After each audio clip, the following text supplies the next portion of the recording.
It'd be really nice if I could just sit down to enjoy my hobbies instead of having to deal with gooners and just people having no idea what's appropriate regarding proxies. And no, this isn't about an average scroll through Twitter, because Lord knows that platform is a mess sometimes, but I'm talking about this post, and the title literally sums it up, right? And I want to use this video to go through appropriate ways that we should be going about proxies, not appropriate ways, and also my problem with like actually a large portion of the TCG community when it comes to certain art.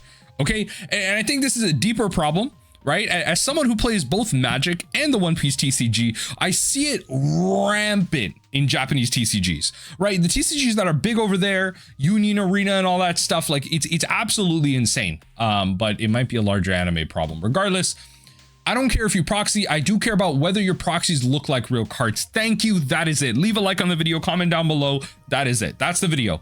I wholly agree.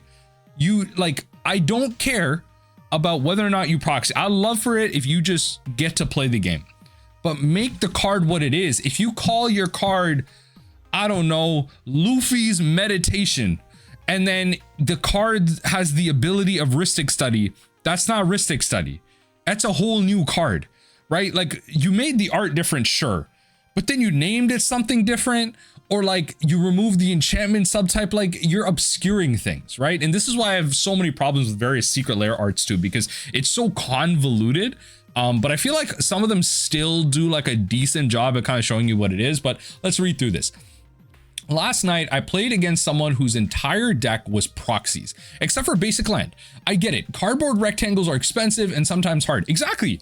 Proxy your deck, like just go to a print shop, print them out. Someone the other day, some creator was trying to say, like, I remember like earlier this year, it blew my mind. They're like, yo, telling people to print proxies is not accessible. Like, yo, can we just stop trying to play the oppression Olympics?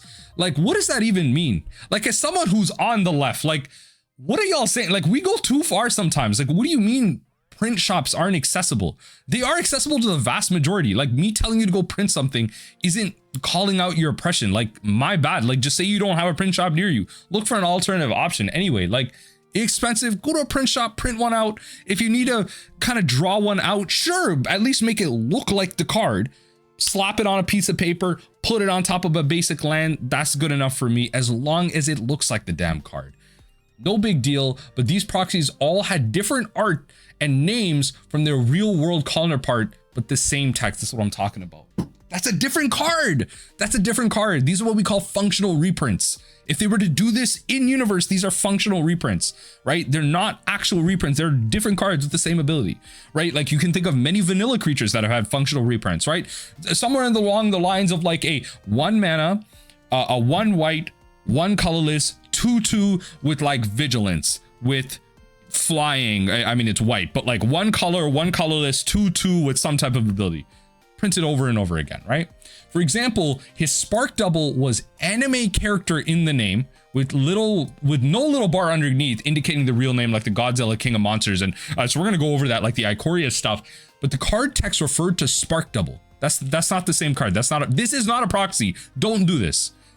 If he wasn't announcing the names of the cards when he played them, we would have been clueless as to what he was doing. This is what I'm saying. Like, communication, be clear. Don't be purposefully like, yo, there's withholding information and lying. This is lying, right? Like, you know, withholding information is not telling people that you have a settle the wreckage. That's withholding information, right? Like, hey, do you have a board wipe? I don't know, I could, right? Like, that I could. That's not lying. You could, right? Literally calling it something else is lying.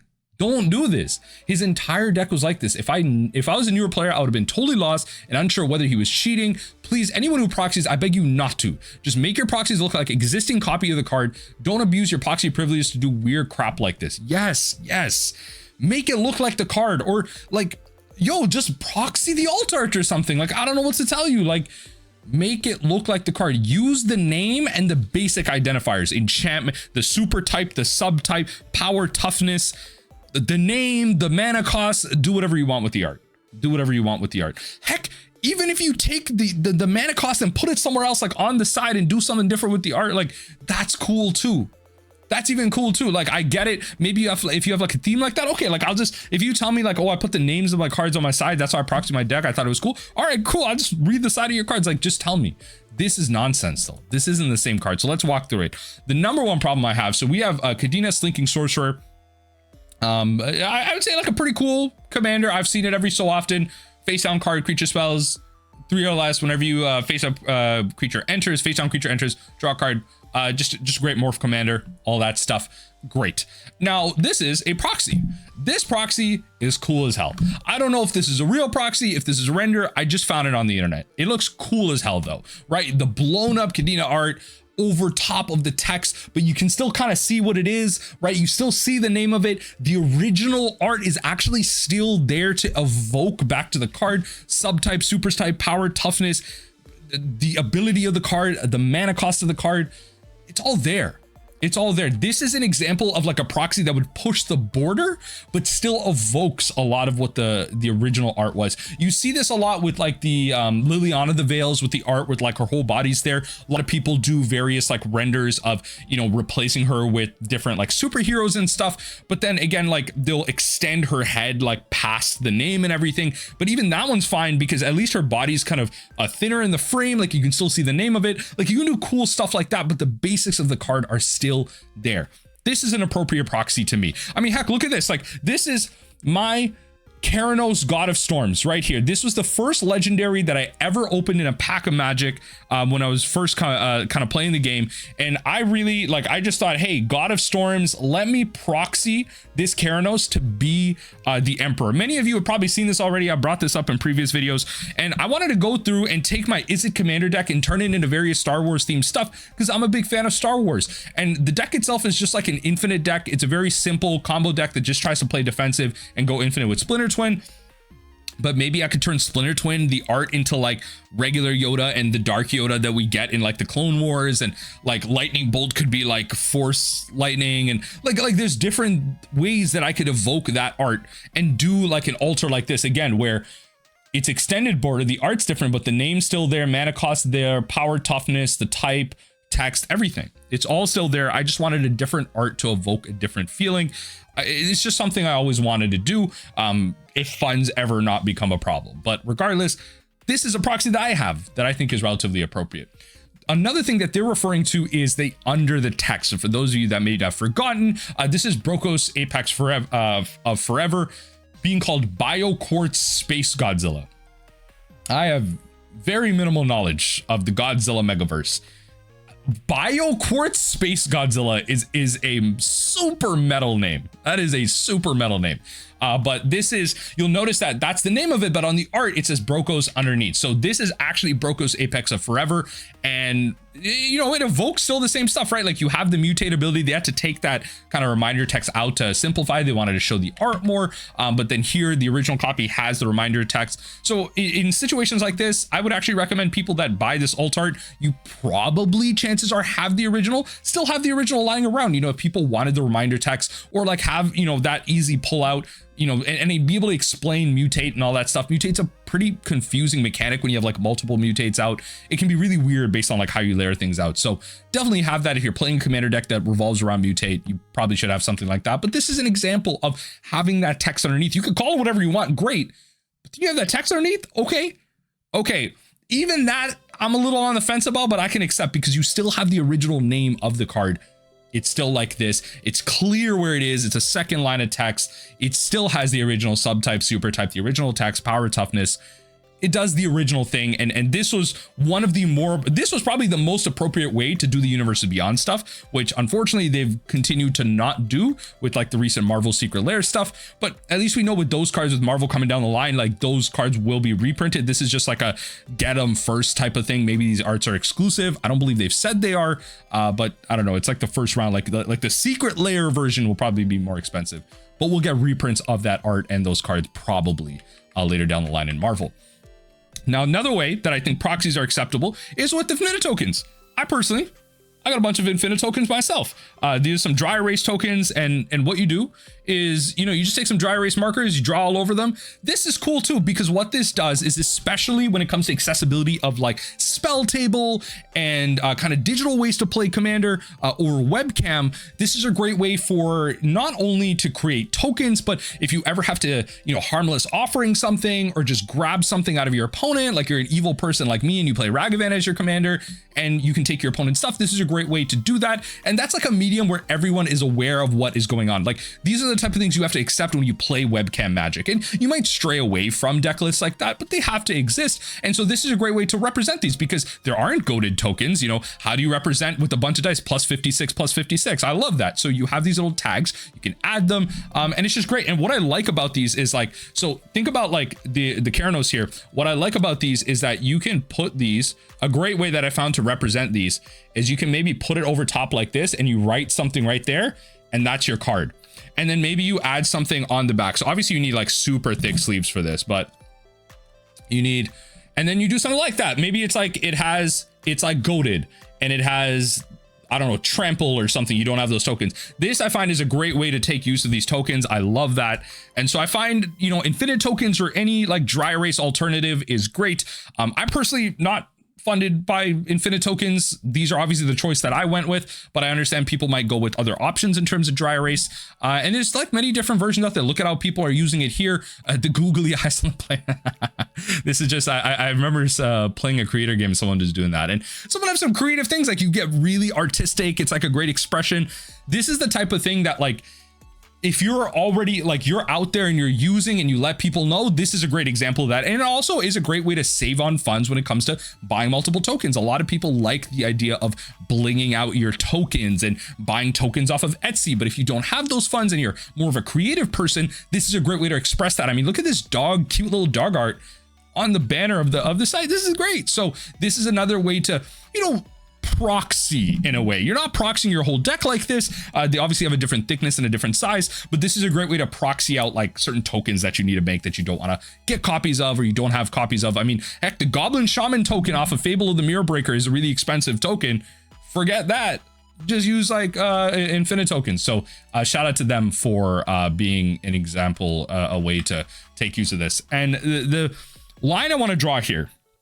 So those are, you know, kind of three examples of kind of proxies that you can work with, right? So alt arts, changing the art, okay, and now doing a proxy where you invoke the name, then you're working with infinite tokens. The line that gets drawn is when the proxy is purposefully trying to replace the card, right? That's not the goal.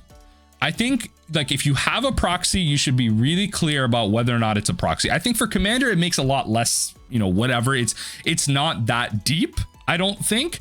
But it's obviously leads to the problem of like, yo, if I now go to trade this card, or if I want to trade for your card and all of a sudden it's fake, or, you know, something like that, especially in constructed Magic, it matters a lot more. That's when it becomes a problem. I think proxy companies that sell proxies should be very clear about what they're selling. They should not be used in competitive environments. They're very clearly proxies. And I think in many ways, they should have that proxy symbol on them.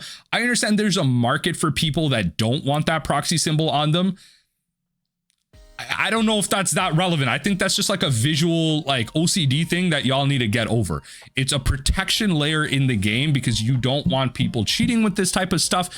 It needs to be very clear, especially at the bottom. I think like a lot of proxy artists actually do this where like instead of the original artist, they might put the original artist, but they'll also like put a slash or something and they'll say, oh, this is a proxy made by Proxy MTG cards. I don't know if that's a real proxy company, but they'll do that to make it clear. Like if you were to go trade it, like, oh, look at the art, that's a proxy. Okay, wait, this isn't a real card. But that's a great way to show like, okay, it's a subtle way to hide that it's a proxy, but it's also a clear way if you were to go to trade, if you were going to buy, if you're going to sell, that it is a proxy. So we don't want to get into the realm of counterfeits. I personally like to print out my proxies. I do have easy access to a printer. So I'm kind of privileged in that sense. And so I'll make a lot of kind of prints here. Actually, I'll show some right here, like this Otawara. This is actually a good example. You see how the edge isn't even cut off properly. It is very clearly a proxy. So over top of a land, this is, oh my God, I'm doing disservice to the painted bluffs, but I have Otawaras in my modern mill deck, but I'm not buying new copies of Otawara for my EDH deck. you can miss me with that garbage if you care about it. But I can prove that I have real copies of the Odawara. It's very clearly a proxy because of how I miscut it. And I'm not trying to, like, you know, throw people off of my scent. And I think that's the key there. So again, I know this is a bit of extended portion on faking, but that's the line I want to drop. The next problem I have, the last thing I want to highlight, is Gooners. Okay, so this has been a long-standing problem with anime, Japanese culture, and infantilization. As someone in the Western world, look, the fact that, so this is, let me just point, so this character, her name's Ramlethal, right? And she is a character from the fighting game Guilty Gear. More recently, Guilty Gear Strive. Ramlethal is a very cool design. Floating in the air, controlling these mega guns, not guns, like these mega swords, crazy cool combos. That anime fighter is so cool. It's a really cool fighting game. The problem is, this girl's like 18, right? She's of course that like problematic, very barely legal type of, like no one actually knows her real age. There are rumors going around that she's actually like 14 or 16, but then that's her biological age, but her actual age is like thousands of years old because she's like an alien or something like that. I don't know. That's some Gooner stuff. And I bring this up because specifically in that post, it was anime cards. And I find that this happens a lot with anime edits. Like this happens so much with anime art, the gooning, the over sexualization of women and men in some ways too, but that gets more ignored as well. It really is problematic when it comes to women. Like, yo, if there ever was an argument that this girl was 14, why is she half naked? And again, she's 18, so of course, you know, she's got like the cute little ears and everything. It's all that anime Gooner stuff that I'm not a fan of. So I gotta point that out immediately. And I mean, yo, as someone who's a One Piece fan, I see it actively in One Piece. Like girls in this show are drawn like one of two ways. They're ugly as hell. You know, they're like Big Mom. Big Mom can catch it though. That's all I'm saying. Big Mom can catch it though.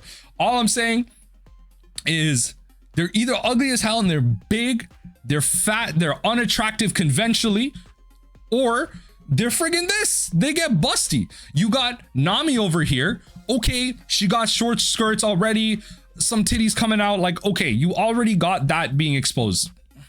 Already problematic. But then her post time skip design, she got her friggin' thing, her V line, and her titties out. She always in a bikini for some reason. Like it's that male fantasy stuff that I find so problematic with like the anime art and the goon alt arts. And I see it so much in the One Piece TCG community. I see it when people alt art their dons and it's just friggin' like naked women and sexualization on their side. It's like, yo, can you like, yo, touch yourself on your own time. Don't do that here. There might be kids here. There definitely are women here. Like, I don't know why you're degrading these people. Like, I don't get it. I don't get it. So I got to point this out. To be fair, this person didn't point that out. I'm pointing that out because I've seen so many people do anime alters. And not only is it ruining the alters kind of ideology specific here, or the proxy ideology specific here, but it's also probably proliferating this Gooner mentality. Right? Ramlethal is friggin' nonsense. Cool design. I'll say, yo, cool design in the fighting game. Honestly, 99% of characters in Strive, Guilty Gear in general, really, really cool designs. Anime fighting games are really great for that. But when it comes to just anime designs, the over-sexualization, the infantilization of women, we need to do a little bit better. Maybe this is Western ideology pushing on to Eastern ideology. I know someone in the comments is going to come in there like, leave anime alone. This is not a problem until you buy it. Shut your ass up, man.